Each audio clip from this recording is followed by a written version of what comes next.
नमस्कार, मैं हूं पवन त्यागी। देश के गृह मंत्री अमित शाह ने पश्चिम बंगाल को लेकर एक प्रेस कॉन्फ्रेंस दिल्ली में की थी और उसमें दावा किया था कि हम जो पहले चरण का पश्चिम बंगाल का चुनाव है 30 सीटों पर हुआ है, उसमें से 26 सीटें हम जीतेंगे। जब पत्रकार ने पूछा कि ये दावा आप किस बेस पे कर सकते हो, तो अमित शाह जी ने उनको जवाब दिया कि क्योंकि मैं ग्राउंड पर गया हूं, मैं कार्यकर्ताओं से मिलता हूं और मैंने लोगों का मूड देखा है कि पश्चिम बंगाल के लोगों का मूड क्या है। तो मूड को देखकर लगता है कि पश्चिम बंगाल की जनता तय कर चुकी है कि हमारा जो वोट प्रतिशत है उसके अनुसार सीट हमको 200 से भी ज्यादा मिलने जा रही हैं। 200 प्लस का नारा हमने दिया है, 200 से ज्यादा सीट हमें मिलने जा रही है और ममता बनर्जी को उखाड़ फेंकने का प्रण वहां की जनता ने किया है। और उस आधार पर मैं जो आकलन है कार्यकर्ताओं के आधार पर बता रहा हूं कि 26 सीटें निश्चित रूप से आएंगी। जैसा वोट प्रतिशत भी बढ़ा है उसके अनुसार भी मैं कह सकता हूं। इस पर टीएमसी की जो मुख्यमंत्री हैं ममता बनर्जी, वो बौखला गई और बौखलाहट में उन्होंने बोला कि ये जो अमित शाह ने प्रेस कॉन्फ्रेंस में कहा कि 30 में से 26 आएंगी, उन्होंने ये क्यों नहीं कह दिया कि 30 में से 30 आएंगी।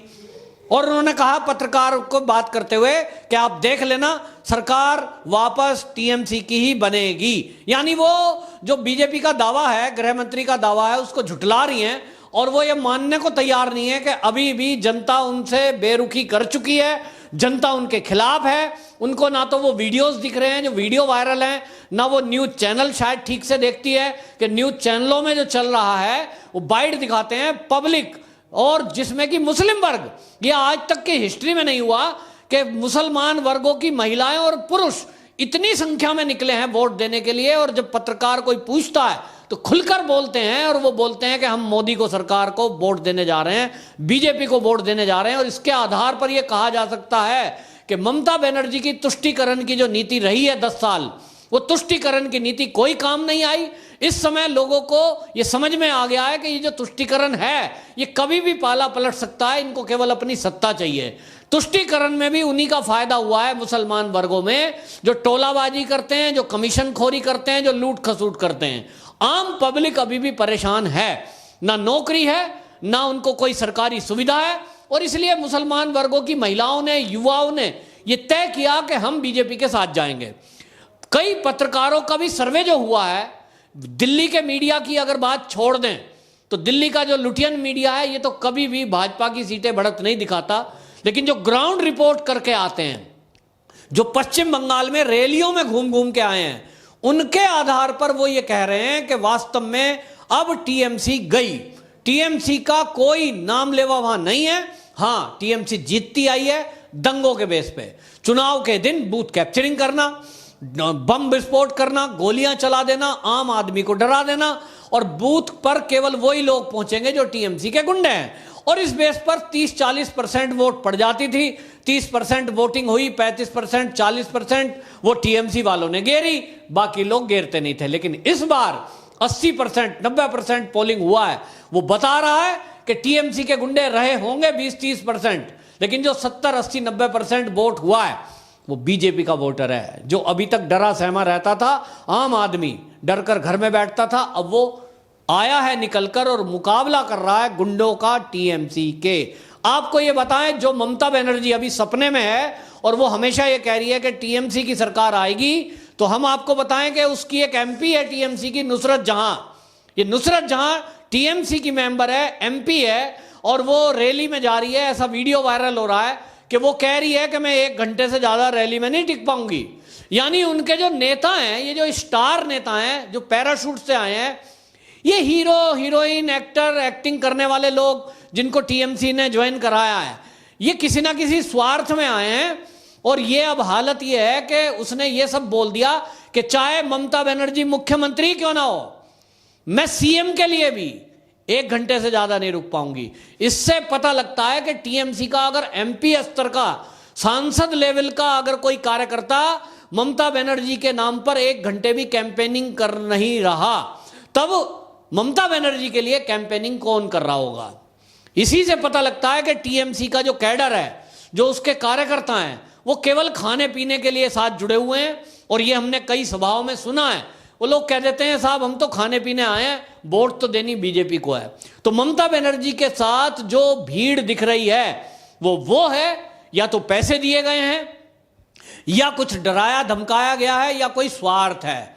रियल में जो लोग विकास चाहते हैं, जो आम जनता है, जो आम नागरिक है, आम परिवार वाले लोग हैं, वो टीएमसी को नकार चुके हैं पूरी तरह।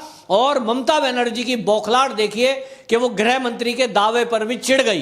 अब पार्टी है, आप कह रही हो मेरी तो 30 में से 30 आएंगी, तो अमित शाह जी का जो आकलन है वो उन्होंने ऐसे ही नहीं कहा, पत्रकारों को उन्होंने बाकायदा जवाब दिया। और देखिए जो लुटियन मीडिया है, 180 सीट तो वो भी दे रहा है, कांटे की टक्कर तो वो भी बोल रहा है। और कांटे की टक्कर में ये ध्यान देने वाली बात है, जितने सर्वे अभी तक सामने आए हैं वो फरवरी, मार्च और मार्च का लास्ट 3 सर्वों के बेस पे डिक्लेयर कर दिया। लेकिन इसमें देखने वाली बात यह है कि जो फरवरी में सीट थी उससे बढ़ोतरी मार्च के शुरू में हुई, और मार्च के शुरुआती हफ्ते के बाद मार्च का एंड आ गया है, मार्च के एंड के सर्वे में और ज्यादा बढ़ोतरी हुई। तब बूथ पर जाने के टाइम लोगों का मूड क्या है, ये कैसे पत्रकार पता लगाएंगे, जबकि टीएमसी के गुंडे गली गली घूमकर लोगों को डराते हैं, बम विस्फोट करते हैं। लेकिन यह भी आपको मानना पड़ेगा कि यह पहला चुनाव है, पहले चरण का चुनाव, बिना किसी ऐसी हिंसा के ये संपन्न हुआ कि एक भी आदमी मारा नहीं गया। यह भी पश्चिम बंगाल के चुनाव की हिस्ट्री में पहली बार है, वरना इतने बड़े पैमाने पर टीएमसी के गुंडे गुंडागर्दी करते थे कि वहां लोगों को डराने धमकाने में उनकी हत्या तक कर देते थे। यूं तो राजनीतिक हत्याएं पश्चिम बंगाल में बहुत हुई हैं, रिकॉर्डेड हुई है। बीजेपी के कार्यकर्ताओं को चुन चुनकर मारा गया है, चुनाव के एक दिन पहले भी एक कार्यकर्ता को मारा गया है।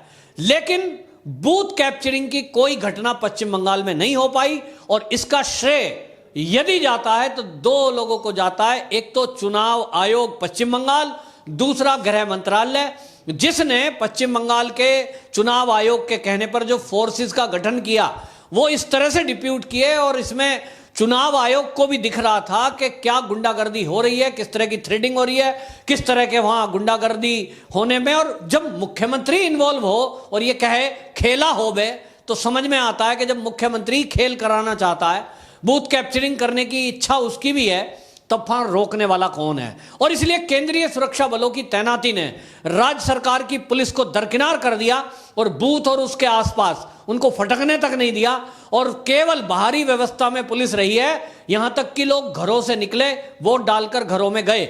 और इसलिए यह कहा जा सकता है कि अगले 8 चरण के चुनाव हैं, हो सकता है इसमें किसी चरण के चुनाव में कम सीटें रहें, लेकिन इतना तय है कि जो पश्चिम बंगाल की जनता का मूड है उसमें यह तय कर लिया है लोगों ने कि अब की बार बीजेपी की सरकार। नंबर 2, जो ममता बनर्जी की बौखलाहट भरे बयान है, इससे आप देखेंगे तो ममता बनर्जी की बौखलाहट पता लगती है कि मोदी जी जैसे कि बांग्लादेश की यात्रा पर गए, ये बांग्लादेश की यात्रा पर गए मोदी जी, बौखला रही दीदी। क्यों दीदी बौखला रही है भाई? क्यों आप वीजा रद्द करने की बात कर रही हो? क्यों आप कह रही हो? ये तो हमारे देश के गृह मंत्री अमित शाह ने बाकायदा प्रेस वार्ता में भी जवाब दिया कि भाई ममता दीदी का तो वहां नाम भी नहीं लिया उन्होंने जो भाषण दिया मोदी जी ने, वो 2 देशों के रिश्ते को मजबूत करने के लिए दिया, तो उसमें पश्चिम बंगाल चुनाव का कोई नाम नहीं है, उसमें ममता बनर्जी का कोई नाम नहीं है, उसमें टीएमसी की गुंडागर्दी का कोई नाम नहीं है। फिर वो क्यों कह रही है कि वो बांग्लादेश की धरती से चुनाव प्रचार कर रहे थे? अरे भैया, उनकी शकल है तो टीवी में आएगी, और टीवी में आएगी और लोग उसको सराहेंगे, तो ये तुम्हारी प्रॉब्लम है। मोदी जी की नीति, मोदी जी की बातचीत, मोदी जी का भाषण विरोधी दल भी बड़े ध्यान से सुनते हैं और बड़े ध्यान से देखते हैं। ये उनकी तारीफ है कि वर्ल्ड वाइड आज वो छाते जा रहे हैं।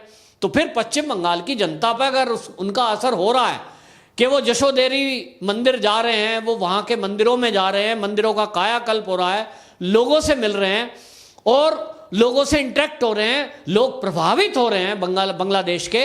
अब इसमें ममता दीदी आप कर लेती इस काम को, आप भी अपनी छवि ऐसी बनाती कि मंदिरों का उद्धार किया, मंदिरों का जीर्णोद्धार किया, मंदिरों में लगातार आप गई, लोग आपका भी स्वागत करते। आप तो बांग्लादेश कभी गई नहीं, और बांग्लादेश जब गई तो रोहिंग्याओं के लिए रोने गई, इस देश की चिंता नहीं करी आपने। जो बांग्लादेश में हिंदू रह रहे हैं और वो परेशान है, उनकी सुविधाएं के लिए कुछ नहीं करा, बल्कि उनको सुविधा देने वाला जो सीए कानून मोदी सरकार लाई, आप तो उसके विरोध में खड़ी हो गई। हर चुनावी सभा में आपने कहा कि हम सीएए लागू नहीं होने देंगे। तो इसका मतलब आप तो सीधे सीधे बांग्लादेश के हिंदुओं के विरोध में हो। तो आज आपको उनके पक्ष में जब मोदी जी खड़े हैं तो आपको दिक्कत क्या आ रही है? ये तो निश्चित रूप से होगा कि मोदी जी अगर बांग्लादेश के हिंदुओं के बीच खड़े दिखाई देंगे तो पश्चिम बंगाल के हिंदू भी मोदी जी को वोट देंगे, और मोदी जी के नाम पे इलेक्शन हो रहा है तो बीजेपी को वोट मिलेगी। निश्चित रूप से 200 से अधिक सीटें आने का जो अनुमान बीजेपी ने लगाया है, हम भी उस बात को कह सकते हैं कि हमारे जो मित्र मंडली पश्चिम बंगाल में रहती है, जो दोस्त पत्रकार वहां सर्वे करने और घूमने रैलियों को कवर करने गए हैं, उनके आधार पर मैं भी कह सकता हूं कि मोदी जी और बीजेपी 200 से अधिक सीटें लाकर भारतीय जनता पार्टी की सरकार पश्चिम बंगाल में बनने जा रही है। वंदे मातरम।